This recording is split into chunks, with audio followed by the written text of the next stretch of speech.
It's there now. So if we look at the chipping, which we start obviously with today, I don't mind the ball being that far back in your stance. Yeah. But for me, if the stance is too wide, it just means you get quite a lot of shaft lean, which means you're going to be coming quite steep into the ground. This time of year now, you'll probably get away with it if the ground's quite firm. Come the winter time though, Chris, that club's going to be sticking in the ground like a knife through butter, and then you'll be trying to miss the ground and you're thinning it across the green, okay? So having the ball back is absolutely fine, okay? As we said, for you, you've got a cut-off that's probably middle of your stance. Once you go beyond it onto this side somewhere, that's when it's too far forward for you. So with a sand iron, with the technique that you have that's comfortable, you can get a nice bit of launch angle now of this golf club. That ball's come off the club face nicely. We can control the loft of that golf ball, hit the ball up in the air and land fairly softly if we need to. Only really if there's something in the way. If there's nothing in the way, keep the ball on the ground. As we showed with that sand iron, 7-iron demonstration, the 7-iron swing being kind of this distance, sort of halfway back, probably your 7-iron's probably going there and there, kind of length swings. If you hit it properly, or you miss-hit it, it kind of went the same sort of distance.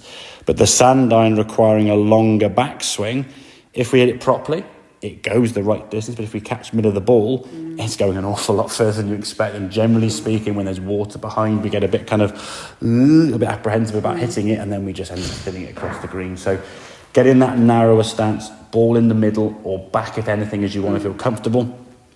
And that's enough loft. And think of it as pitching wedge and sand iron as more of a category rather than, is it a wedge, is it a sand iron? They're both high lofted clubs, yeah? If you're more confident with a sand iron, Chris, go with a sand iron. If that's a club you're happier with, go with that. If you think the 6-iron's a better club to a 7-iron, go with a 6-iron. The difference between a 6 and a 7 is going to be about 2 or 3 yards on a chip shot.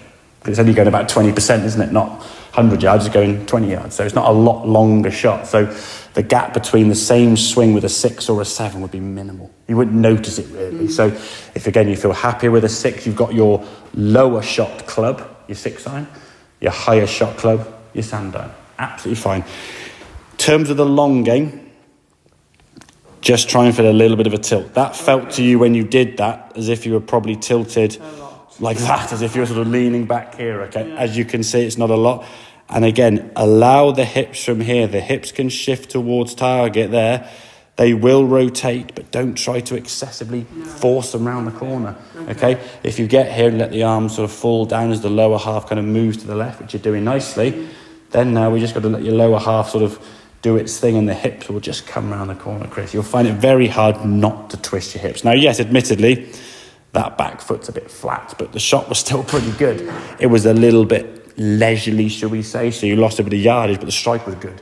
The shots that you hit that are poor are when you hit the ground kind of before the golf ball back here where that blue line is, because your hips are kind of pivoting and twisting more than you need to, because you feel you've got to twist your hip to try and get the club around the corner, yeah? So don't worry about your hips. Your hips are going to do what they want to do, okay?